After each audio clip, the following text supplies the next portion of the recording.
नमस्कार, capital TV देख रहे हैं आप। मैं हूं आपके साथ हर्ष भारद्वाज। बात पते की एक बार फिर से करेंगे क्योंकि ओवैसी साहब इस वक्त उत्तर प्रदेश के अंदर हैं और उन्होंने विधानसभा चुनाव लड़ने का यानी उनकी पार्टी ने चुनाव लड़ने का ऐलान किया, लेकिन एक बात ऐसी कह डाली है जिससे अखिलेश यादव को दिक्कत हो सकती है और तमाम विपक्षी पार्टियों को भी, साथ ही साथ सत्ता पक्ष में बैठे लोगों को भी। उनकी तरफ से कहा गया कि मुसलमानों को धोखा देने का काम किया गया। अखिलेश यादव ने मुसलमानों को धोखा दिया और अखिलेश यादव के सामने अब हम आंख से आंख मिलाकर बैठेंगे, पैर उठाकर बैठेंगे, ना कि दरी बिछाने के लिए बैठेंगे। और तमाम मौलाना मौलवी हमारे साथ हैं और तमाम मुसलमानों का वोट बैंक हमें ही मिलेगा। इसी पर हम बातचीत करेंगे। दो खास मेहमान इस वक्त मेरे साथ जुड़े हुए हैं। AIIA से अध्यक्ष हैं रशीदी साहब मेरे साथ। रशीद साहब, आपका बहुत बहुत स्वागत कर रहा हूं कैपिटल टीवी के साथ। एक बार फिर से आप समय निकाल रहे हैं। और राम जी, आपका भी स्वागत है। आप राजनीतिक विश्लेषक के तौर पर मेरे साथ जुड़ रहे हैं। आप दोनों का बहुत बहुत स्वागत। रशीदी साहब, सबसे पहले मैं आप ही के पास आ रहा हूं क्योंकि एक बार फिर से मुसलमानों का मसीहा बताने की कोशिश ओवैसी साहब ने की है। अखिलेश यादव खुद को मुसलमानों का मसीहा बताते रहे हैं क्योंकि देखिए, बीजेपी के इतर अगर हम विपक्षी पार्टियों की बात करें तो क्या वाकई मुसलमानों के साथ धोखा हुआ है? और आप लोगों को ये लगता है कि ओवैसी साहब अब मैदान में उतर रहे हैं तो उनके साथ अगर जुड़ेंगे तो हमारे साथ कोई धोखा नहीं होगा? नहीं, ओवैसी साहब तो खुद मुसलमानों को धोखा दे रहे हैं। इसलिए धोखा दे रहे हैं, आप देखिएगा, एक आजादी के बाद में एक पार्टी हुआ करती थी मुस्लिम लीग। उस वक्त के हमारे जो बड़े मौलाना अबुल कलाम आजाद, मौलाना हजरत मोहानी, हुसैन अहमद मदनी, जितने भी बड़े उलमा थे, उन तमाम ने मुस्लिम लीग को नकारा और मुसलमानों को उससे अलग रहने की बात की। और मुसलमानों ने उस पार्टी को बिल्कुल कभी गले नहीं लगाया, हमेशा हिंदुओं को नेता माना, हिंदू पार्टी को वोट दिया और हिंदुओं के साथ ही रहते रहे। आज तक किसी मुस्लिम नेता को अपना नेता माना ही नहीं मुसलमान ने। आप देखिए, नेहरू से लेकर राजीव जी, सोनिया जी, जितने भी नेता थे, इंदिरा गांधी, ये सब हिंदू थे। उसके बाद मुलायम सिंह, अखिलेश यादव, मायावती, ये सारे जितने लोग हैं सारे के सारे हिंदू हैं। हमने हिंदुओं को ही नेता माना है, हिंदुओं को ही वोट किया है। अब ये असदुद्दीन अवैसी साहब, मैं इनसे एक सवाल करना चाहता हूं आपके माध्यम से जी। आप हैदराबाद और तेलंगाना तो जीत नहीं पा रहे हैं, आप बाहर निकल के आ रहे हैं। आप तो मुसलमानों को वोट खराब करने के लिए बाहर आते हैं। आप पहले तेलंगाना को जीतिए, पहले वहां के सीएम बनिए।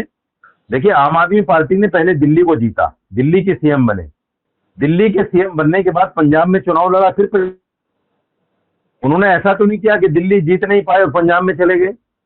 ये महाशय जो है असदुद्दीन अवैसी साहब, इनकी पार्टी का नाम है मजलिस इत्तेहाद बैनुल मुस्लिमीन, यानी मुसलमानों में एकजुटता करने वाली पार्टी जी। तो इस पार्टी को हिंदू क्यों वोट देगा और हिंदू इसके साथ क्यों लगेगा?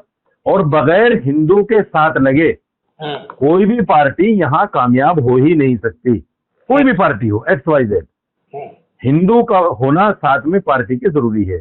इस पार्टी के साथ हिंदू क्यों आएगा भाई, जिसका नाम ही मुसलमानों को एकजुट करने वाली पार्टी है? तो ये तो सबसे बड़े धोखेबाज है मुसलमानों के लिए। इनसे तो इतना बड़ा धोखा मिल रहा है मुसलमानों को कि मुसलमान इनकी जज्बाती बातों में आ जाते हैं। इनके जो नारे हैं, इनके जो मोदी जी के खिलाफ और भारतीय जनता पार्टी के खिलाफ जो बातें हैं, मैं मानता हूं कि एक अच्छा पढ़ा लिखा इंसान है, बैरिस्टर है, बात भी पते की करता है, लेकिन उस सारी बातों का फायदा भारतीय जनता पार्टी को। साहब, इसमें दो बातें निकलती हैं। इसमें मैं राम जी के पास जाऊं, लेकिन इसमें दो बातें निकलती हैं कि क्या आप लोग तमाम, ऐसा तो है नहीं कि योगी आदित्यनाथ को वोट करेंगे, क्योंकि बीजेपी एक तरफ कहती है कि हमें मुसलमानों का वोट नहीं चाहिए और एकमुश्त होकर समाजवादी पार्टी को मुसलमानों ने वोट दिया है। दूसरा सवाल मेरा ये रहेगा, जब आप ये कह रहे हैं कि हिंदू ही अगर कोई नेता रहा है, तो अगर आप मुसलमान होकर समाजवादी पार्टी को वोट करते हैं तो समाजवादी पार्टी से ये डिमांड क्यों नहीं करते हैं कि मुस्लिम चेहरा होना चाहिए समाजवादी पार्टी का मुख्यमंत्री के तौर पर? ये मैंने कभी जुबान से नहीं सुना। कौन कह रहा है नहीं सुना? मैं तो पिछले 6 महीने से बराबर इस तहरीक को चलाए हुए हूं। मैं तो ये कह रहा हूं कि मुसलमानों ने समाजवादी पार्टी को 4 बार मुख्यमंत्री बना दिया, 4 बार यूपी की बागडोर थमा दी, और जबकि यादव यूपी के अंदर 8 से 11% है और मुसलमान यूपी के अंदर 22 से 23% है। तो हम तो बराबर समाजवादी पार्टी से ये मुतालबा कर रहे हैं कि इस बार जब तक आप समाजवादी पार्टी या कांग्रेस, ये जो भी मुसलमानों को वोट लेने वाली पार्टियां हैं, सो कॉल्ड सेकुलर पार्टियां, उन तमाम से हमारी मांग है कि पहले मुसलमान मुख्यमंत्री डिक्लेयर कीजिए, उसके बाद मुसलमान वोट देगा। हम तो बाकायदा 6 महीने से तहरीक चलाए हुए हैं। इसी बात को लेकर तो असदुद्दीन अवैसी साहब आगे बढ़े हैं। वो भी कह रहे हैं अब समाजवादी पार्टी से कि मुसलमान मुख्यमंत्री अनाउंस करो या मेरे साथ जो है समझौता कर लो। सवाल ये है, असदुद्दीन अवैसी के साथ समाजवादी पार्टी या कांग्रेस क्यों समझौता करेगी? इसलिए कि असदुद्दीन अवैसी को जो है दुनिया, हिंदुस्तान का हर नागरिक ये समझता है कि ये भारतीय जनता पार्टी की बी टीम है, तो क्यों समझौता करेगी कोई भी सो कॉल्ड सेकुलर पार्टी? इसलिए असदुद्दीन अवैसी को ये बात माननी पड़ेगी कि आप पहले हैदराबाद जीतिए, तेलंगाना जीतिए, फिर दूसरे राज्यों की बात कीजिए। हमारा वोट खराब करने के लिए यूपी में मत आइए। चलिए ठीक है, मैं आपके पास आऊंगा दोबारा से। हाँ, और ओवैसी साहब का इंटरव्यू मेरा लाइनअप है, मैं उनसे भी बातचीत करूंगा, फिर आपको दोबारा इन्वाइट करूंगा। लेकिन राम जी, कहीं लग तो नहीं रहा है रशीद? कीजिए उनका, मेरे साथ में इंटरव्यू कीजिए, रखिए साथ में, वो कभी नहीं बैठेगा वो आदमी मेरे साथ में। ठीक है, मैं पूरी कोशिश करूंगा कि उनसे कोशिश करूं कि आपके साथ बैठ पाए जब भी मेरा इंटरव्यू लाइन अप होता है। मुसलमानों के लिए मुखलिस हो तो साजिद रशीदी के साथ बैठ के मेरे साथ इंटरव्यू करो। चलिए ठीक है राम जी, मैं आपके पास आ रहा हूं। कहीं रशीदी साहब और तमाम मौलानाओं को लग तो नहीं रहा है कि भैया ओवैसी साहब को कहा जाता है कि बीजेपी की बी टीम है, और तमाम अगर मुसलमानों का वोट ओवैसी साहब को गया तो कहीं ना कहीं दिक्कत हो जाएगी, ऐसा है क्या राम जी? देखिए हर्ष जी, बी टीम है, ए टीम है या जेड टीम है, जी, तो कभी किसी ने अनुमान लगाया ही नहीं था। लेकिन हाँ, ये एक राजनीतिक विचारधारा अपने मन के सोच के रूप में आई है। कभी किसी ने सोचा था कांग्रेस जनता पार्टी बन जाएगी? नहीं बनी थी, बन गई। और आज वो इतने उछल कूद रहे हैं दो पैर के काकरोच कि उन्होंने सब नियम कायदे को अलग करके और एक छोटे से मुद्दे के ऊपर देखिए राजनीति में क्या हवा बिगाड़ दी। जिन लोगों ने सुसाइड किया उसका असली कारण क्या था वो भूल जाइए, लेकिन उनको 1-1 करोड़ दिला दिया। अब तो माने कोई भी गांव का गरीब आ जाएगा, मजदूर आ जाएगा, कहेगा कि भाई मैं तो मुस्लिम हूँ या हिंदू हूँ और मैं आत्महत्या करने जा रहा हूँ, मुझे 1 करोड़ दिला देंगे क्या? आप नहीं दिला पाएंगे। तो राजनीति में जो उठापटक चलती रहती है ये सामयिक लाभ प्राप्ति के लिए करती है। आज मैं पूछता हूँ, आप कभी असदुद्दीन ओवैसी साहब से आपकी चर्चा हो तो उनसे पूछिए इंकलाब जिंदाबाद का नारा किसने दिया था? उनसे पूछिए कि पूर्ण स्वराज की मांग किसने की थी? वो क्या हिंदू थे? वो मुस्लिम थे। और हमारे भगत सिंह के 4 जो बहुत बहादुर साथी थे वो कौन थे? मुस्लिम थे। जरा उनसे ओबीसी साहब से या और किसी से या पूछिएगा, हिंदू और मुसलमान का ब्लड ग्रुप अलग अलग होता है क्या? पूरी शारीरिक संरचना जो अल्लाह ताला ने की है, ईश्वर ने की है, भगवान ने की है, जिसको साइंस आज भी नहीं समझ पाया है, सबके ब्लड ग्रुप एक से होते हैं। तो ये मानसिक विचारधारा के आधार पर हिंदू मुस्लिम बांटना ये देश के साथ अन्याय करना है। आजादी के पहले कभी इस तरह का हिंदू मुस्लिम नहीं था, ये तो जिन्ना साहब थे। नहीं, सवाल ये राम जी कि ओवैसी साहब को बी टीम बीजेपी की कहा जाता है, इस वजह से रशीदी साहब या तमाम मौलाना ये कह रहे हैं कि नहीं, उनकी तरफ कोई शिफ्ट नहीं होगा। नहीं शिफ्ट होगा, बहुत अच्छी बात है। अपने विवेक का उपयोग कर अगर सब वोट देंगे जो देश के हित में राज करेगा, जो समाज के लिए कल्याणकारी कार्य करेगा, जो मुस्लिम, तो मैं उसको मानूंगा जो मुस्लिम समाज के गरीब तबके को ऊपर उठाने का काम करे। आज की तारीख में मुस्लिम नेता क्या कर रहे हैं? सिर्फ अपनी रोटी पका रहे हैं, राजनीतिक लाभ प्राप्त कर रहे हैं, अच्छी नहीं राम जी, वो मुस्लिम नेता नहीं, वो अखिलेश यादव भी यही कर रहे हैं। मैं रशीदी साहब आ रहा हूं आपके पास। राम जी, मैं आपके पास आता हूं। ठीक है, आप ये मानते हैं कि मुसलमानों के लिए ओवैसी नहीं कर सकते उतना जितना वो वादा करते हैं, क्योंकि ओवैसी साहब सिर्फ ढोंग करते हैं, ये कहीं ना कहीं आपने इशारों में कह दिया है। लेकिन योगी आदित्यनाथ को क्या आप लोग चुनेंगे? क्योंकि देखिए, बीजेपी को मुसलमान तबका नहीं चाहता, लेकिन अगर मैं कुंदरकी उपचुनाव का जिक्र करूं तो तमाम मुसलमानों ने योगी आदित्यनाथ को वोट किया है, इसमें भी कोई दो राय नहीं है। अब आप ये कह रहे हैं कि नहीं, समाजवादी पार्टी से हम डिमांड कर रहे हैं कि चेहरा दो मुसलमान का मुख्यमंत्री का। आप ओवैसी साहब को कह रहे हैं कि नहीं जी, हम ओवैसी साहब के नहीं जाकर मिलेंगे उनके साथ। तो आप जाएंगे किसके साथ? क्या एक नया तबका होगा या फिर योगी आदित्यनाथ के साथ ही आप लोग जाएंगे? नहीं, ये किसने कह दिया आपसे कि भारतीय जनता पार्टी को मुसलमान वोट नहीं कर सकता या नहीं करता? ये किसने कह दिया आपको? 2024 के चुनाव में 13% मुसलमानों ने वोट किया है भारतीय जनता पार्टी को। ये सरकारी आंकड़ा बता रहा हूं मैं आपको।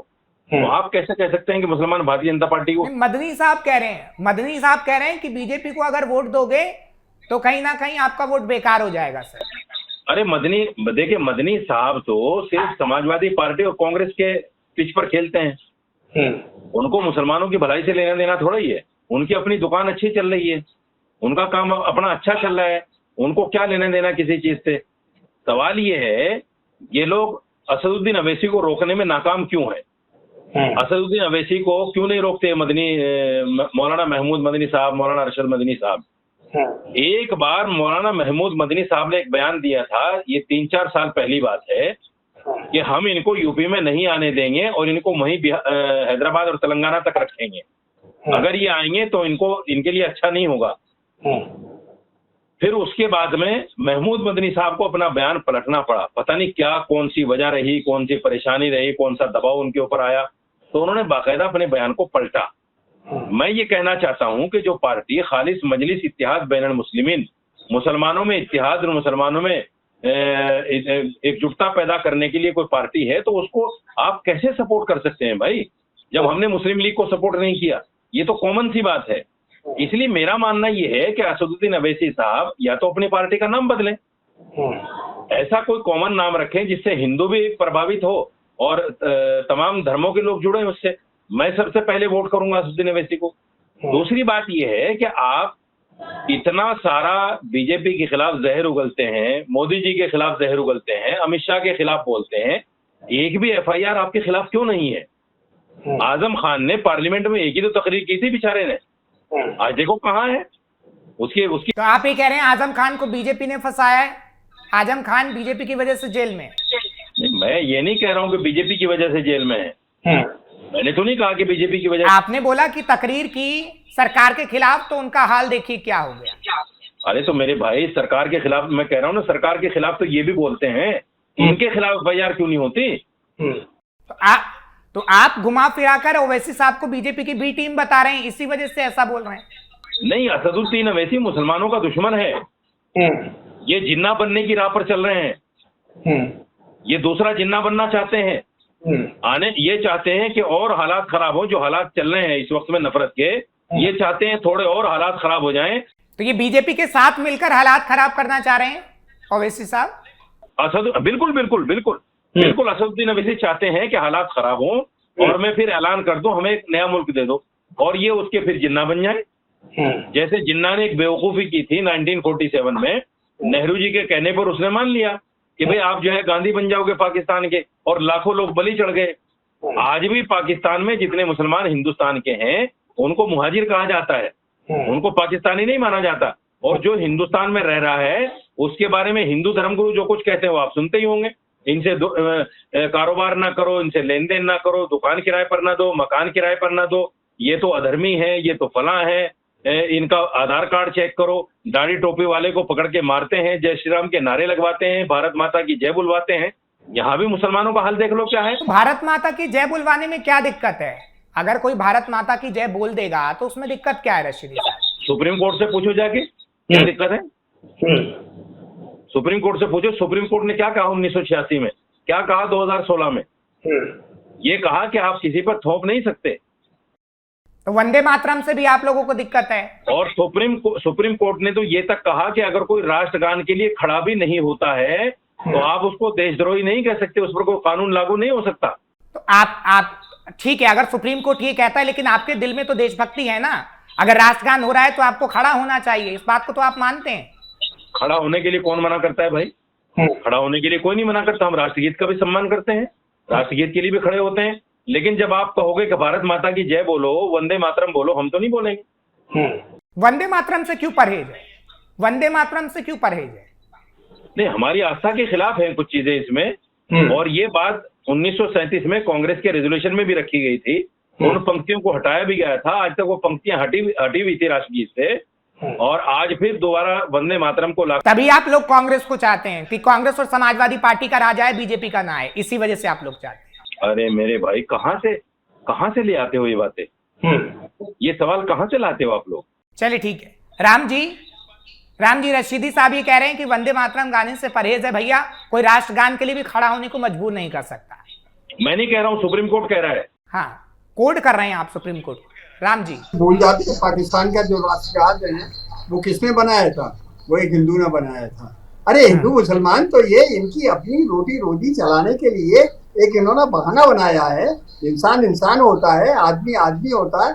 स्वतंत्रता संग्राम के उसमें काकोरी कांड किसने किया था? अवध की जो बेगम थी उन्होंने क्या किया था? ये सब भूल गए।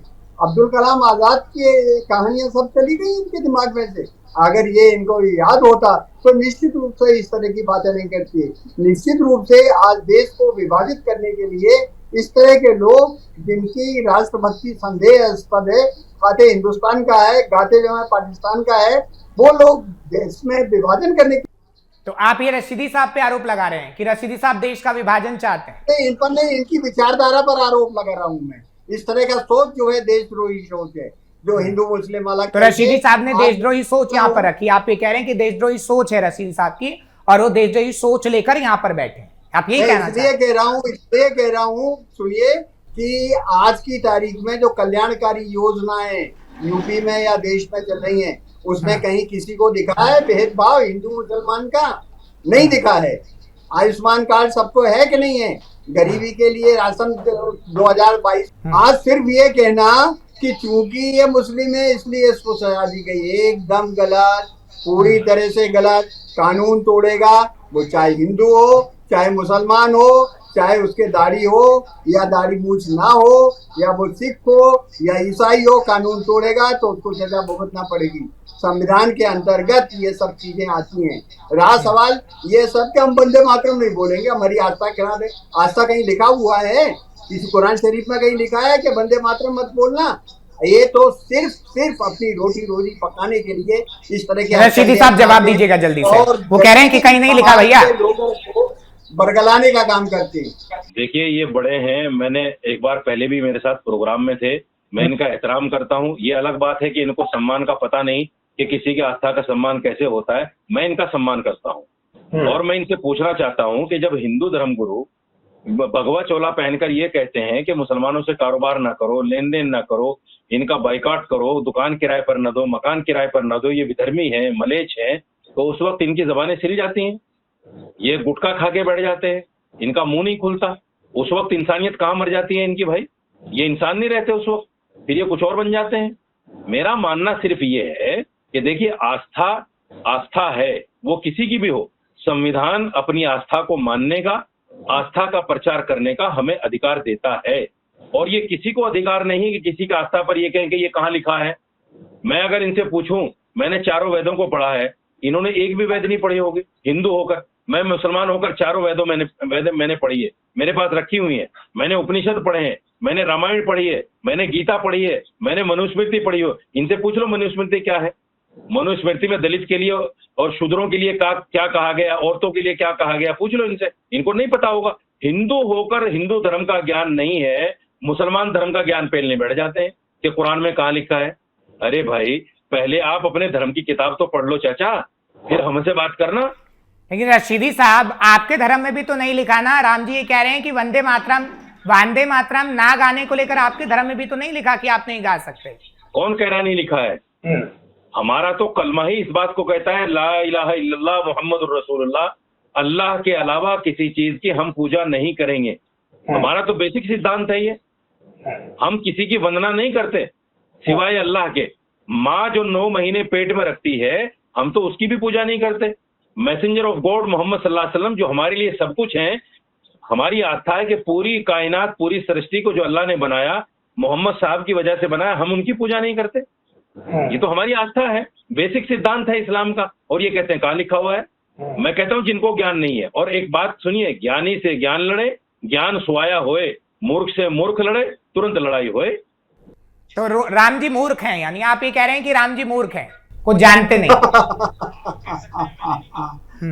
देखिए हर्ष जी, आप जरा इनसे एक बात पूछ लीजिए कि जब हज करने जाते हैं तो वह शैतान को पत्थर क्यों मारते हैं?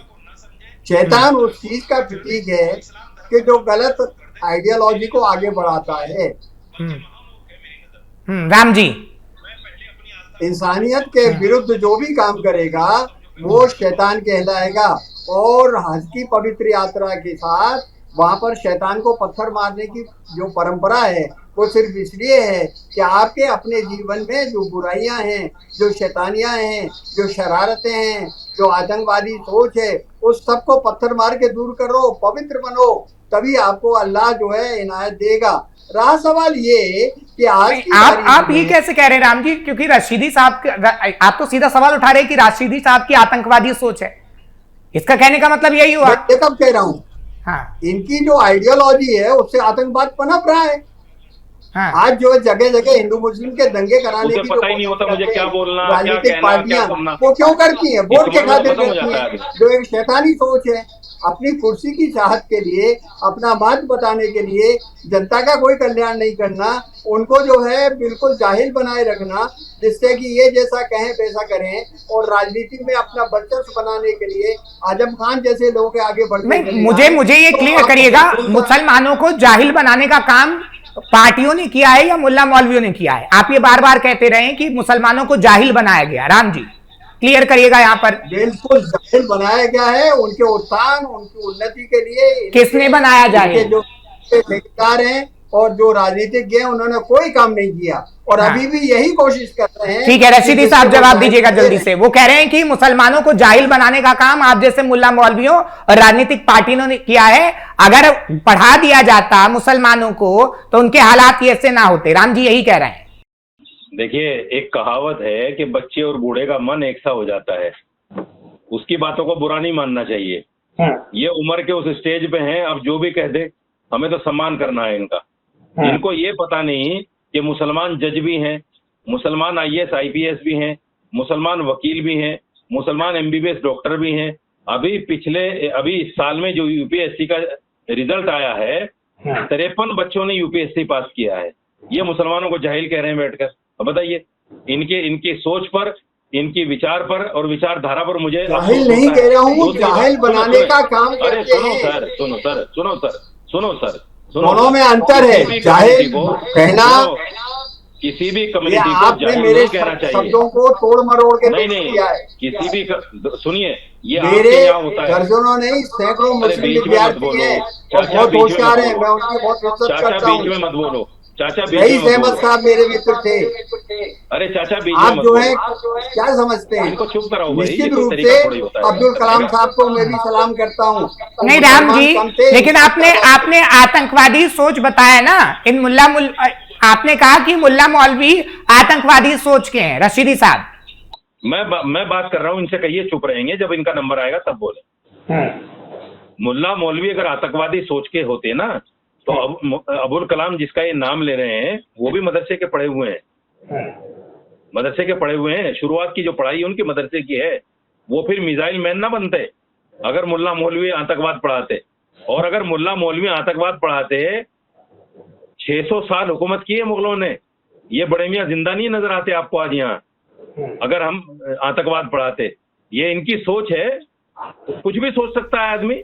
लेकिन रशीदी साहब, राम जी मेरे साथ एक मिनट। रशीदी साहब, राम जी पिछली डिबेट में थे, आपका थोड़ा नेटवर्क काम नहीं कर रहा था, लेकिन राम जी ने यह भी कहा कि अगर ऐसा नहीं है तो क्यों मदरसों से अब आतंकवादी निकल रहे हैं? उत्तर प्रदेश में मदरसों पर छापा क्यों मारा जा रहा है और क्यों मदरसों पर कार्रवाई हो रही है? अगर ऐसा नहीं है तो राम जी आपने ऐसा ही कहा था, वही सवाल मैं आज लेता हूँ। रशीदी साहब, मैं बता रहा हूँ, सुनिए, देश के जो NSA हैं, अजीत डोभाल, अगर उनका ये बयान सुन लेते तो शायद इस तरह का सवाल ना करते।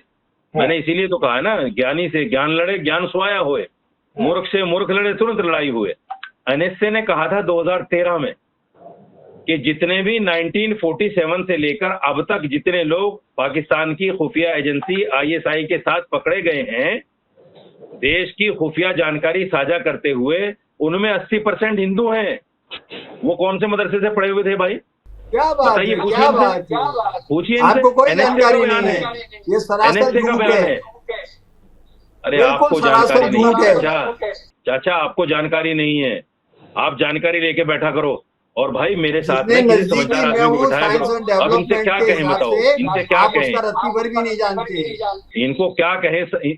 ये उम्र के उस नहीं रशीदी साहब, चलिए मेरे एक सवाल का जवाब दीजिए, समय कम है। मैं एक सवाल ले रहा हूँ, राम जी एक मिनट, मैं एक सवाल ले रहा हूँ। रशीदी साहब एक मैं सवाल ले रहा हूँ। चलिए ठीक है, मैंने आपकी बात, मेरी बात सुनिए। वो एक मिनट सुनिए तो रशीदी साहब देखिए, आप सब सम्मानित व्यक्ति है, एक मिनट सुनिए तो रशीदी साहब, मेरी आपसे रिक्वेस्ट है रशीदी साहब, देखिए आप भी सम्मानित व्यक्ति हैं, मैं आपका बहुत सम्मान करता हूं रशीदी साहब, और राम जी आप भी सम्मानित व्यक्ति हैं, मैं भी आपका बहुत सम्मान करता हूं, और जनता भी आपको लाखों लोग नहीं करोड़ों लोग देखते हैं और आपका सम्मान करते हैं, इसलिए सम्मान के साथ मैं आप लोगों से सवाल लेता हूं, सम्मानजनक शब्दों का भी इस्तेमाल आप लोग करें ऐसे उम्मीद करता हूं। अब मेरा एक ही सवाल आप लोगों से, आखिरी सवाल है और ये राजनीति से जुड़ा हुआ है। रशीदी साहब, अगर आप ये कह रहे हैं कि ओवैसी साहब ने आकर ना तो उत्तर प्रदेश में वो भला कर पाएंगे और वो सिर्फ अपना मकसद साध पाएंगे, तो मैं ये मानूं कि मुसलमान इस बार 2027 चुनाव में योगी आदित्यनाथ को पसंद करेगा, क्योंकि ना तो अखिलेश यादव मुसलमान मुख्यमंत्री की बात कर रहे हैं, ओवैसी साहब अपना मकसद साध रहे हैं, और अगर मैं तमाम मुल्ला मौलवियों की बात करूं तो वो एक अलग ही एजेंडा चला रहे हैं। तो क्या योगी आदित्यनाथ को मुसलमान इस बार पसंद करेगा? क्या एजेंडा चला रहे हैं मुल्ला मौलवी, जरा वो भी बता दो। मदनी साहब ये कह रहे हैं मुसलमान प्रताड़ित हो रहा है और कोई मुसलमान बीजेपी को वोट नहीं करे। अच्छा, बिल्कुल गलत है। देश में, एक मिनट राम जी, मैं आ रहा हूं आपके पास, रशीदी साहब से सवाल है। देखिए देश में एक संविधान है और संविधान में आर्टिकल 19 में हर आदमी को अभिव्यक्ति की आजादी दी है, वो कुछ भी कह सकता है, आप उसकी सोच पर अंकुश नहीं लगा सकते। दूसरी बात यह है कि जिस परिप्रेक्ष्य में उन्होंने कहा है कि मुसलमान प्रताड़ित हो रहा है, तो सैकड़ों मुसलमानों की जो मोबिलाइजिंग जय श्री राम का नारा लगाकर कर दी गई, और किसी भी दाढ़ी टोपी वाले को देखकर उसकी दाढ़ी पकड़कर कहा जाता है भारत माता की जय बोलो, वंदे मातरम बोलो, तो ये क्या प्रताड़ित होना नहीं है? इसको नहीं मानते आप? तो उन्होंने अगर कह दिया तो क्या गलत कह दिया? ऐसी को गलत तो कहनी थी उन्होंने बात।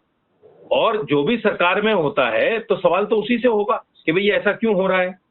आज सत्ता में भारतीय जनता पार्टी है, तो भारतीय जनता पार्टी से पूछा जाएगा ना कि ये सब क्यों हो रहा है, कांग्रेस से तो नहीं पूछेंगे क्योंकि कांग्रेस तो सत्ता में है नहीं। दूसरी बात, इसका मतलब ये तो नहीं है कि मुसलमान को भारतीय जनता पार्टी से वोट नहीं देना चाहिए, बिल्कुल इसका मतलब ये नहीं है।